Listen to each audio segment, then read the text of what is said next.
हरे कृष्ण। कृष्ण भावनामृत संघ में मैं 2003 से जुड़ा हूँ। इसके पहले जब मैं अपना 15वीं TY BCom जब कंप्लीट कर रहा था, उसके यानी कि 12वीं के बाद एक पहले से ही एक मेरे हृदय में एक आतुरपन थी कुछ धार्मिक कार्यकलाप करने की।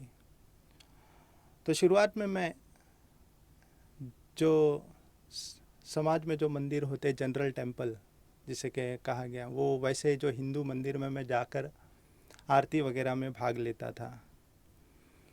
फिर उसके पश्चात मेरे जो फ्रेंड सर्कल जो क्रिश्चियंस थे, उससे मुझे बाइबल प्राप्ति हुई और उस बाइबल को मैंने बड़े गंभीरता से अच्छी तरह पढ़ने लगा। करीब 2 साल तक मैंने बाइबल को काफ़ी अध्ययन किया और उसी दौरान मैं पादरियों के साथ भी रमण करता था, चर्च में भी जाया करता था, प्रार्थना में भाग लेता था। और इसी बीच में एक हिंदू कल्चर और ईसाई कल्चर के बीच में, इन दोनों की संस्कृति के बीच में मेरे अंदर एक द्वंद्व विचार घुस चुका था कि मैं ये समझ नहीं पा रहा था कि ये दोनों में से कौन सा सही है। और क्योंकि ईसाई में जो बाइबल में जो लिखा गया है बड़े सरल शब्द से, उसके अंदर मॉरलिटी के जो एक इस नीति व्यवहार के विषय में अधिक पढ़ने के कारण मेरा मन बाइबल के प्रति ज़्यादा झुकाव होता था।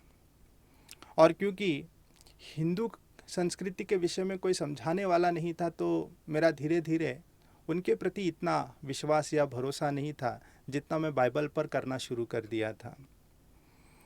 और इस प्रकार बहुत सारे हिंदू लोग जब अपने धार्मिक कार्यकलाप करते थे तो मुझे बड़ा संशय उत्पन्न होता था कि इन लोगों का क्या होगा।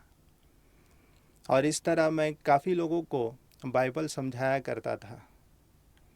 फिर एक दिन की बात थी, मेरी सिस्टर, उन्होंने वो जब ऑफिस में काम करती थी अंधेरी में, तो उनके ऑफिस में कुछ ब्रह्मचारी आ गए थे और उन्होंने 2 किताब लेकर आए थे, जिसका नाम था, एक का नाम था हरे कृष्ण चैलेंजेस, दूसरे का नाम था बियॉन्ड बर्थ एंड डेथ।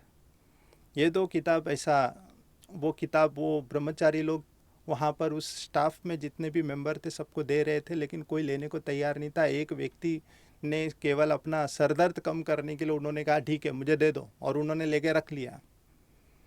और वो लेके रख लिए। उसके पश्चात सारे स्टाफ के मेंबर लोग आपस में ये चर्चा कर रहे थे कौन लेकर जाएगा, तुम लेकर जाओ, तुम लेकर जाओ। और मेरी सिस्टर ने सोचा चलो निःशुल्क है, फुकट में है, फ्री ऑफ चार्ज है तो मैं ले लेती हूँ। तो उन्होंने उस किताब को अपने बैग पे रख दिया। और जब वो आई घर पर, तो मेरा एक स्वभाव हुआ करता था कि मैं चेक करता था उनका बैग कभी कभी। तो इस बार जब चेक किया तो कुछ बहुत ही रोचक चित्र वाला कोई किताब प्राप्त हो गया। और उस किताब में श्रील प्रभुपाद जी का फ़ोटो था और फ्रंट पेज पे एक खोपड़ी था, जिस खोपड़ी के ऊपर एक फूल उगा था। काफ़ी आकर्षित चित्र था।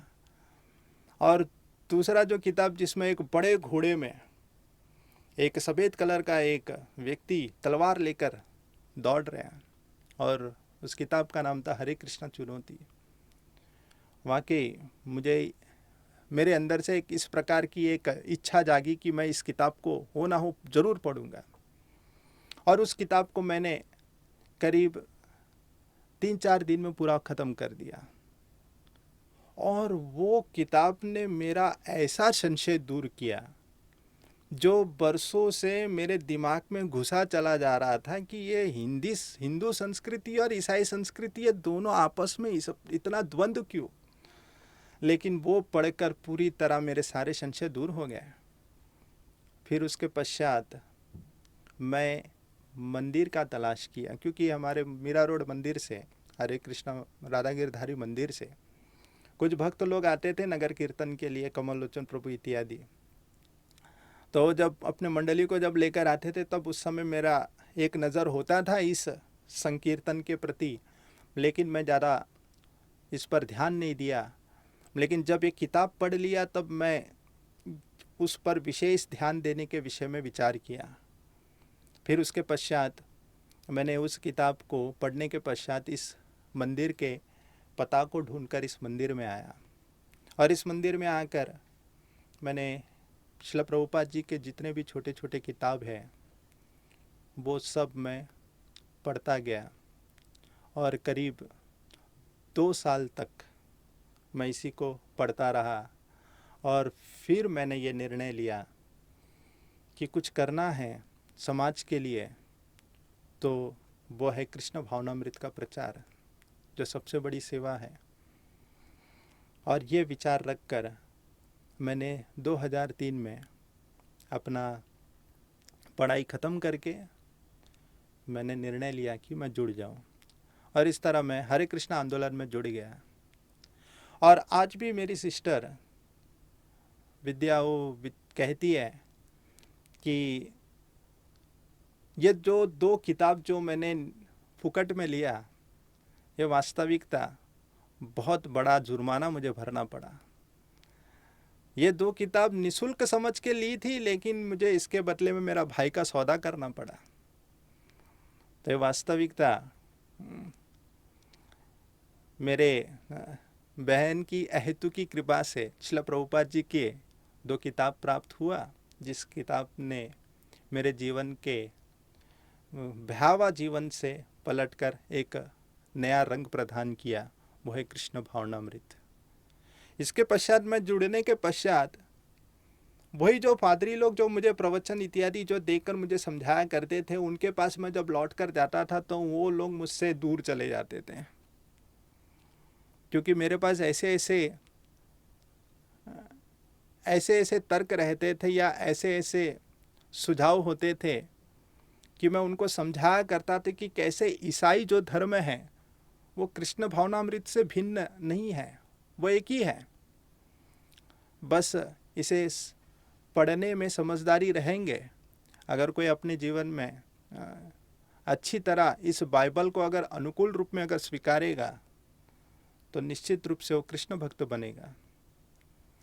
और ये बात मैं सबको समझाया करता था कि किस प्रकार यीशु मसीहा वो कोई और नहीं, स्वयं कृष्ण का पुत्र है।